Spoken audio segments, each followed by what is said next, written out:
Bangladesh cricket বোর্ডের একটা নতুন অধ্যায়ের সূচনা হয়। নাজমুল হাসান পাপনের দীর্ঘ সময়ের ক্রিকেট বোর্ডের যে রাজত্ব সেটা শেষ হয়, তিনি পদত্যাগ করেন এবং ফারুক আহমেদ বাংলাদেশ ক্রিকেট বোর্ডের প্রেসিডেন্ট হিসেবে দায়িত্ব গ্রহণ করেন।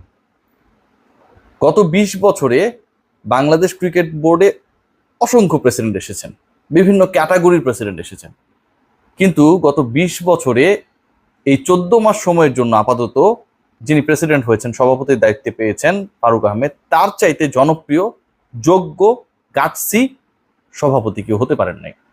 অনেকের প্রোফাইল অনেক বড় বড় হতে পারে, মন্ত্রী পদমর্যাদার হতে পারে, বড় বড় ইকোনমিস্ট হতে পারে। আমরা দেখেছি সামরিক বাহিনী থেকেও একটা সময় একজন এসেছিলেন। সব জায়গা থেকে আসলে একটা মিক্সচার ছিল, কিন্তু ফারুক আহমেদের মতো এতটা মাল্টি ডাইমেনশনাল, এত বেশি অ্যাকসেপ্টেবল আমার কাছে মনে হয় যে কেউ আসেন নাই। ফারুক আহমেদ প্রেসিডেন্ট হয়ে এসেছেন, বিসিবিতে একটা বড় চমক সূচিত হয়েছে এবং এই চমকটা কোথায় গিয়ে ঠেকে সেটা একটা দেখার বিষয়। আপনারা টুকটাক মোটামুটি জেনে গেছেন যে আমি গত 2-3 দিন থেকেই আপনাদেরকে একটা নিউজ শেয়ার করার চেষ্টা করেছি। আমি যতটুকু জানি আমার কাছ থেকে, যে ক্রিকেট অপারেশনসে দায়িত্ব নিতে যাচ্ছেন, সব যদি ঠিকঠাক থাকে তাহলে তামিম ইকবাল খান বাংলাদেশ ক্রিকেট বোর্ডে তিনি ডিরেক্টর হয়ে যাবেন খুব শর্ট টাইমের মধ্যে, এ মাসের মধ্যেই হোপফুলি, এবং তারপরে ক্রিক অপস তিনি সামলাবেন, এমনটাই এখন পর্যন্ত কথাবার্তা চলছে, আমার সোর্স আমাকে যতটুকু এনশিওর করেছে। কিন্তু এর থেকেও বড় চমক আসছে, এবং সেই চমকটা এমন এক চমক যেটা আপনার আমার চিন্তার বাইরে। আমি সেক্রেটারিয়েট, এনএসসি, সবগুলো জায়গায় আমার যে সোর্স ছিল সেখান থেকে এনশিওর হয়েছি যে বাংলাদেশ ক্রিকেট বোর্ডের পরিচালক পদে যারা রয়েছেন এবং যারা পাইপলাইনে রয়েছেন, এদের বাইরে থেকে অন্তত 2 জন ছাত্র প্রতিনিধি আসছেন। অন্তত 2 জন ছাত্র প্রতিনিধি এখন পর্যন্ত সেই আলোচনা রয়েছে। ছাত্রদের সকল জায়গায় অংশগ্রহণ আমরা দেখতে পাচ্ছি, বিভিন্ন ডিপার্টমেন্টের দায়িত্বে তারা, মন্ত্রণালয়ের দায়িত্বে তারা, এবং এখন পর্যন্ত সেই দায়িত্বে অন্তত আমি স্পোর্টসের দায়িত্বে যিনি, তার হিসাবটা যদি করি আমার কাছে মনে হয় যে 100% সফল। বঙ্গবন্ধু স্টেডিয়ামে যে মার্কেট রয়েছে, সেই মার্কেটে বাংলাদেশ স্পোর্টসের সাথে জড়িত যে মন্ত্রণালয়, যুব ক্রীড়া মন্ত্রণালয়, সেই মন্ত্রণালয়ে যে টাকা পায় কিন্তু তোলা হয় তার প্রায় 10 গুণ বেশি, সেই টাকাটা মন্ত্রণালয়ের খাতে যায় না। যুব ও ক্রীড়া অ্যাডভাইজার তিনি সরাসরি ওই মার্কেটে গিয়ে দোকানদারদের চুক্তিপত্র দেখেছেন। আকাশ আর পাতালের পার্থক্য কতটুকু সেটা তার মাধ্যমে আমরা দেখেছি। এই ঘটনাটা আগে ঘটে নাই।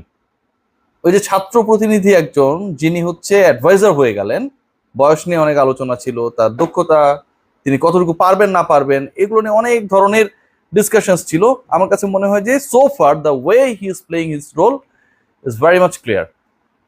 সিগনিফিক্যান্ট রোল প্লে করেছেন এখন পর্যন্ত।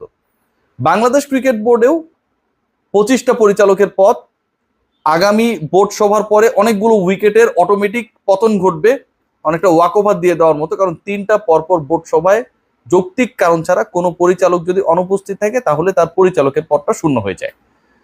সো ওই জায়গায় কিছু শূন্যস্থান তৈরি হবে, এবং এই যে শূন্যস্থানগুলো তৈরি হবে সেগুলো হচ্ছে জেলা ও বিভাগ পর্যায় থেকে যে শূন্যস্থান তৈরি হবে। ধরুন রংপুর থেকে শূন্যস্থান তৈরি হতে পারে, চট্টগ্রাম থেকে শূন্যস্থান তৈরি হবেই, খুলনা থেকে শূন্যস্থান তৈরি হবে, এটাও হবেই। বরিশালের জায়গাটা অলরেডি শূন্য রয়েছে। এই যে জায়গাগুলোতে ভ্যাকেন্সি রয়েছে, এই ভ্যাকেন্সির জায়গাটায় ওই পার্টিকুলার বিভাগ থেকে কাউন্সিলরশিপ দিয়ে অ্যান্ড দেন ইলেকশন কল করে 2 জনকে নিয়ে আসা হবে বাংলাদেশ ক্রিকেট বোর্ডের পরিচালক হিসেবে, অন্তত যারা ছাত্র অবস্থায় রয়েছেন এবং যারা ছাত্র প্রতিনিধি হিসেবে বাংলাদেশ ক্রিকেট বোর্ডের পরিচালক হবেন। হ্যাঁ, এরকম আলোচনা চলছে। এই আলোচনাটা অনেক দূর এগিয়েছে এবং এই আলোচনাটা এতটাই এগিয়ে গেছে যে এটা এখন শুধুমাত্র ওই প্রসেসগুলো শেষ হওয়ার বাকি। আলোচনার জায়গা আরো একটা আছে, দুর্দান্ত একটা আলোচনার জায়গা রয়েছে, এবং এই আলোচনার জায়গাটার আসলে সমাধান কোথায় সেটা আমরা কেউ জানি না। এটা মহাবিশ্বের মতো। ছাত্র প্রতিনিধির যে আলোচনা, এটা খুব পজিটিভ ডিসকাশন। তাদের অংশগ্রহণ সব জায়গায় যেহেতু থাকছে, বিসিবিতে থাকবে না কেন? না থাকাটাই বরং আমার কাছে মনে হয় যে এটা একটা প্রশ্ন তোলার মতো ব্যাপার। কিন্তু অন্য যে জায়গাটা নিয়ে আলোচনা হচ্ছে সেটা হচ্ছে বাংলাদেশ ক্রিকেট বোর্ডের সাবেক প্রধান নির্বাচক মিনহাজুল আবেদিন নান্নু, তিনিও পরিচালক হতে চান। সিরিয়াসলি, নান্নু ভাই পরিচালক হতে চান। এবং এই পরিচালক হবার জন্য তিনি চট্টগ্রাম বিভাগ থেকে আজমল নাসিরের উইকেট যেহেতু পরের বোর্ড মিটিং এই পড়ে যাবে, সো ওই জায়গায় একটা ভ্যাকেন্সি তৈরি হবে এবং শোনা যাচ্ছে এমন যে আকরাম খানকে সরিয়ে দিয়ে হলেও যেন নান্নু ভাই বোর্ডে আসতে পারেন, এরকম একটা লাফালাফিও চলছে। এবং মিনহাজুল আবেদীন নান্নু যে করেই হোক এই বোর্ডে পরিচালক হতেই চান। আপনারা দেখেছিলেন কিনা যে নাজমুল হাসান পাপনের যে বোর্ড, সেই বোর্ডের এগেনস্টে প্রথম যে মুভমেন্টটা বিসিবি কার্যালয়ে হয়েছিল, সেখানটায় যারা অংশগ্রহণ করেছিলেন তাদের একজন ছিলেন মিনহাজুল আবেদীন নান্নু।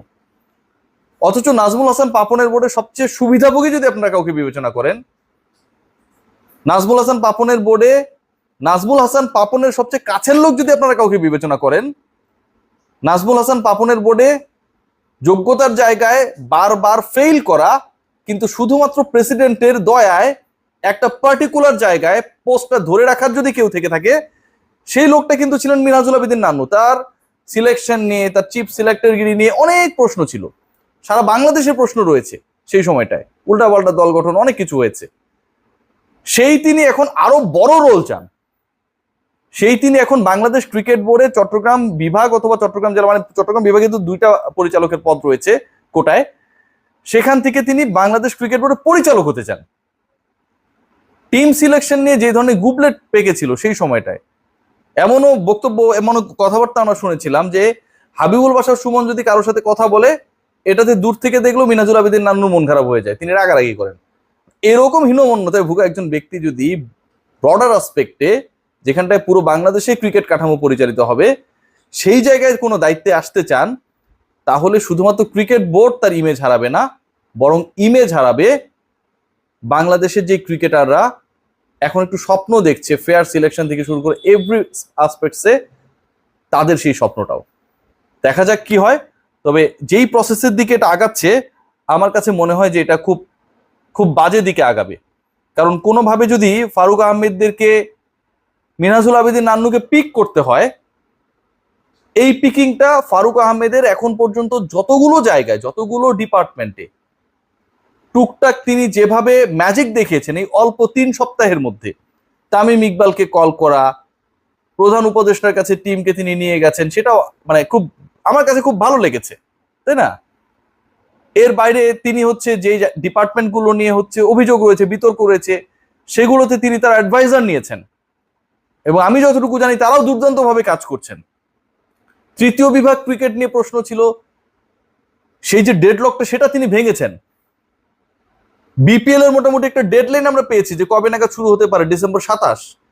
এই যে অল্প সময়ের মধ্যে এত এত ডিসিশনস মেক করা, পূর্বাচলে শেখ হাসিনা স্টেডিয়াম নিয়ে 2,500 কোটি টাকা খরচের যে আসলে একটা প্রজেক্ট ছিল, সেই ব্যাপার থেকে এটাকে যৌক্তিক করার ব্যাপারে প্রেসিডেন্টের যে রোল, সবকিছুই প্রশংসিত হয়েছে। কিন্তু সোফার নান্নু ভাই যদি এখন তার পার্টনার হয়ে যায় ক্রিকেট বোর্ডে, আমার কাছে মনে হয় এটা ফারুক ভাইয়ের জন্য, ফারুক ভাইয়ের বোর্ডের জন্য is going to be big blunder. এটা আমার পার্সোনাল ওপিনিয়ন, কেউ মানুক আর না মানুক, আমি এমনটাই মনে করি। সবাই ভালো থাকবেন, টেক গ্রেট কেয়ার।